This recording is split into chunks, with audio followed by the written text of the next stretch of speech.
morning everybody, and welcome back to the channel. I told you in last week's video I might be ruffling some feathers this week, and I'm going to answer a lot of your questions that I've kind of put off for a while and have never really acknowledged, and I don't think any other channel in this community has ever acknowledged it yet either.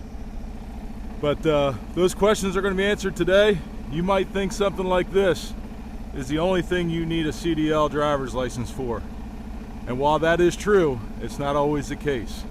Stick around.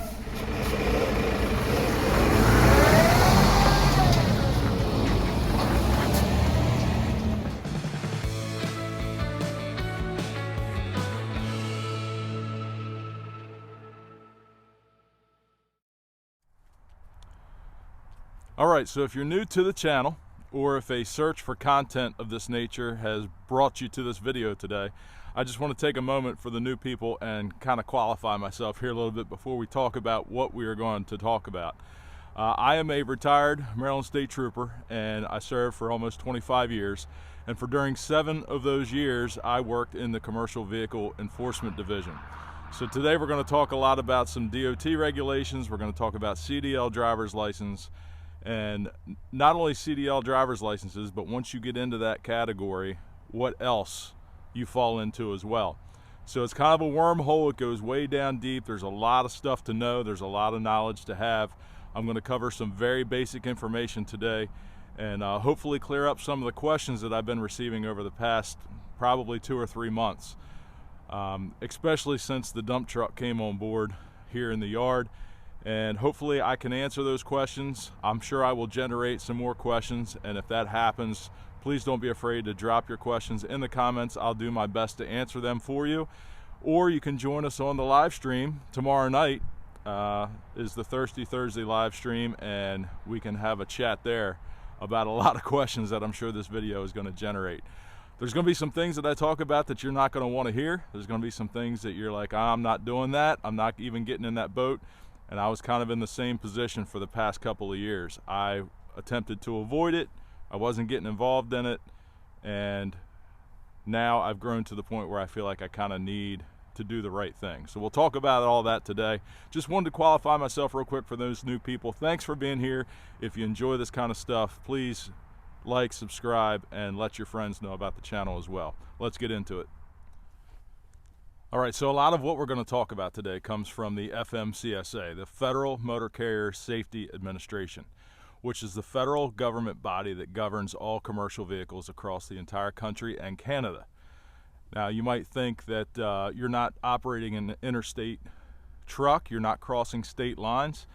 We'll talk about that a little bit as well, but most states still require you to follow these regulations, even if you're not leaving your home state. So the very first thing that we need to talk about before we get into anything is what the definition of a commercial motor vehicle is. And a commercial motor vehicle is defined in the federal regulations under section 390.5, which I'll put up on your screen here. And the definition of a commercial motor vehicle by the book is a self-propelled or towed motor vehicle used on a highway and interstate commerce to transport passengers or property when the vehicle has a gross vehicle weight rating or a gross combination weight rating of 10,001 pounds or more. And that's the big number right there that we need to talk about in more detail here coming up. There's 2 numbers that creates a lot of confusion when it comes to CDL driver's licenses. One is the 10,000 or more number, and the other is the 26,000 or more number, which we will define in much greater detail here in just a couple minutes. If it's designed or used to transport more than 8 passengers, including the driver, for compensation, or is designed to transport more than 15 passengers, including the driver, not for compensation, or any hazardous materials. If you're hauling any hazardous materials, you can qualify as a commercial motor vehicle as well. So that is what a commercial motor vehicle is. To break that down into much more simple terms, if you're hauling people or a product for hire, you're making money for compensation, you are a commercial vehicle if you're operating something that is in excess of 10,000 pounds. Let's talk about that 10,000 pound number now, because I got a couple examples I want to show you. Here is what we call Little Red Riding Hood, and this is the little 1-ton dump truck that we recently added to the fleet here. And you might be saying, how do I know what my truck weighs or what it's rated for? And maybe I'll just register my truck for less than 10,000 pounds and then I won't have to worry about it. Well, that's not quite true, because what you need to do is take a look at the door sticker, and we will find out where that is here on this truck. It could be on the door jamb. Here it is behind the seat on this truck. So if we look at this truck, you can see that the gross vehicle weight rating, GVWR, is 11,000 pounds. So even if we register this truck for less than 10,000 pounds, they're going to look at this number and know that this truck is rated for greater than 10,000 pounds. And if I'm using this to deliver firewood and make money delivering firewood, then I am for hire, I am in commerce, and therefore am considered a commercial motor vehicle. Now, we've established that we're a commercial motor vehicle. Does that mean I need a CDL? No, that does not, because we have not met the requirement for 26,000 pounds, 26,001 pounds or more. That's where you need a commercial driver's license. However, because we are a commercial vehicle and we do not need a CDL driver's license, we are still required to follow the regulations, which means we need a DOT number. And a DOT number is free to apply for online. If you want to take a look at it, there will be a link in the description to the website where you can fill out an application to get your US DOT number.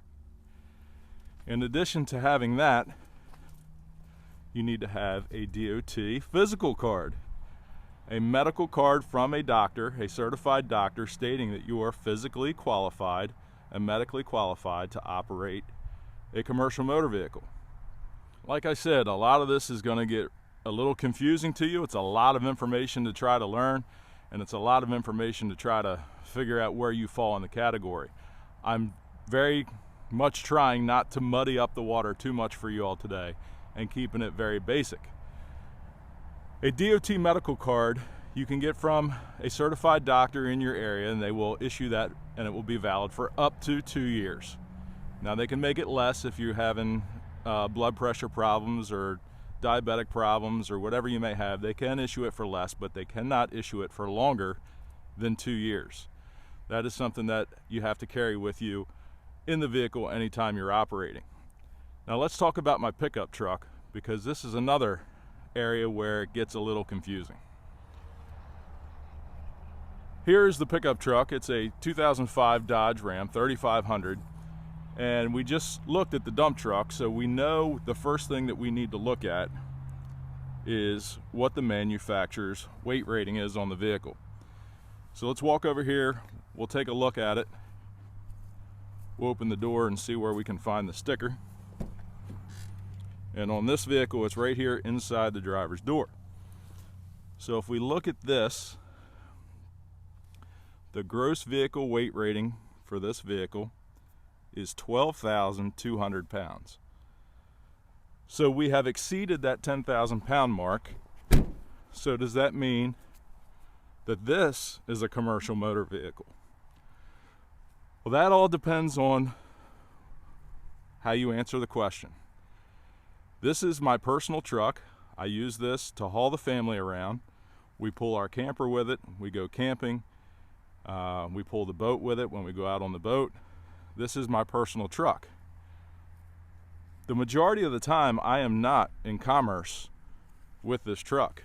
However, when I hook up to the trailer and I'm delivering a load of firewood, now I'm in commerce. So now I'm a commercial motor vehicle, and I need to have that medical card, like I said, DOT numbers, and everything else that goes along with it. So let's talk about when we get into the commercial driver's license category. Hopefully I've explained well enough at this point what a commercial motor vehicle is. Now we're going to talk about what a commercial driver's license is, because they are two totally different things. A commercial motor vehicle, like we said, is anything that exceeds 10,000 pounds. We're talking about the vehicles at this point. Now let's talk about the driver, myself, who is seating at the controls of that vehicle. I will need a commercial driver's license once I exceed 26,000 pounds. So for the dump truck and for my pickup truck by itself, I can have a normal car driver's license and be perfectly legal as long as I have that medical card. Now let's talk about hooking the truck up to the dump trailer and what changes at that point. As I walk up to the dump trailer here, you're going to see a sticker on the side. These can be located in different places along the front of the trailer, on the side of the trailer. But we're looking for that manufacturer's gross vehicle weight rating once again. And you can see it right here. The gross vehicle weight rating is 15,000 pounds. So 15,000 pounds, and we talked about if you exceed, the vehicle exceeds the weight or a combination of vehicles exceeds the weight. So let's take the 15,000 pounds for the trailer plus the 12,200 pounds, I believe it was, for the truck, and we come up with 27,200 pounds in combination, the truck plus the trailer. We have now exceeded the 26,000 pound number, which means we are now in a commercial driver's license status. Now, what class driver's license status do we need? I told you it keeps getting deeper and deeper, and there's a lot to know. I'm trying to keep it as basic as I can. So, a Class B driver's license is for a single vehicle weighing over 26,000 pounds, which can also be pulling a trailer less than 10,000 pounds. That's for Class B. That's not the situation that we're in when we hook this truck to this trailer, because now we have a combination of over 26. However, the trailer, being at 15,000 pounds, exceeds the 10,000 pound number, which now means I need a Class A driver's license for this pickup truck to pull this dump trailer. Now, fortunately, I grew up in an environment where my uncle and my father were both in the construction industry. I was around trucks my whole life. I grew up around them and obtained my Class A CDL at a very young age. I think I was a late teenager, 18, 19 years old, I got my license. So I've had the CDL for several years now. But it's good to know these things when it comes to the difference between a commercial motor vehicle and when you need a commercial driver's license, because a lot of people get those things confused, mixed up, intermingled with each other, and you can get a lot of misinformation. So if we're talking about the firewood industry, a lot of us are in a situation where we have one vehicle, maybe two, that we deliver firewood with. Some of the larger pickup trucks, as we saw with mine, some of the little stake body trucks, little dump trucks, are all going to exceed that 10,000 pound number. Now we're using one truck, we're probably delivering firewood locally, and we're probably only using it seasonally to deliver this firewood. So why would you want to get yourself involved in all this mess, and a lot more of it that we haven't even talked about as far as preventative maintenance and record keeping and drug and alcohol testing? It goes on and on and on, which I am not going to get into in this video because we will be here for hours. So this is a decision that you need to make based on your situation. I'm pretty much on the road with these vehicles year-round now, between picking up logs, bringing them to the yard, delivering wood, and I've got 2 trailers now plus a dump truck. So I'm on the road a little more often than just once in a while, so I figured I better do it. But here's, when I was still on the job, here's the way I dealt with things like this. You have your small businesses, your landscapers, your firewood guys, your grass cutting companies that only work seasonally, during grass mowing season. And they have no knowledge of these regulations whatsoever. They just don't, because they're a small business, it's one guy, it's probably one vehicle, and they just don't know. So when I encountered these things when I was on the job, I would use that as an educational opportunity, more as an enforcement opportunity.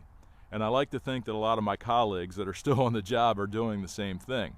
These larger corporations, these big businesses, they have the luxury and the finances to be able to either have a consulting company work for them or hire someone specifically for, you know, a safety position that looks at all these things and keeps up with all these things and records all of these things, which is a full-time job. So it's up to you, you know, if you want to dive into this pool or not. I would imagine but most of you do not, but there's a lot of questions coming in the past several months about what my driver's license status is and what I need to do what I'm doing, and probably relating back to what they should be doing. So this is just some information for you today, very, very basic. If you guys want, I can elaborate on this a little bit more. We can go into the vehicles and the inspection process and the maintenance process. I'm very well versed in all of that.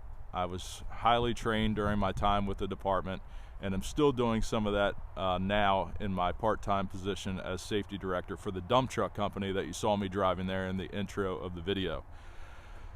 So that's about as far as I'm going to go today. I don't want to overwhelm you all too much, but if you have questions, like I said, tomorrow night is Thirsty Thursday. We will be live at 8 p.m. Eastern Time right here on YouTube. So if you have some questions, you want to bring this up again, or, you know, delve into it a little more, feel free, and I will do my best to help you all out. So like I said, I hope you all have a great week. I hope you all had a great Christmas, and I hope you all have a great New Year. We will see you tomorrow night on the live stream. Have a great day. Take care.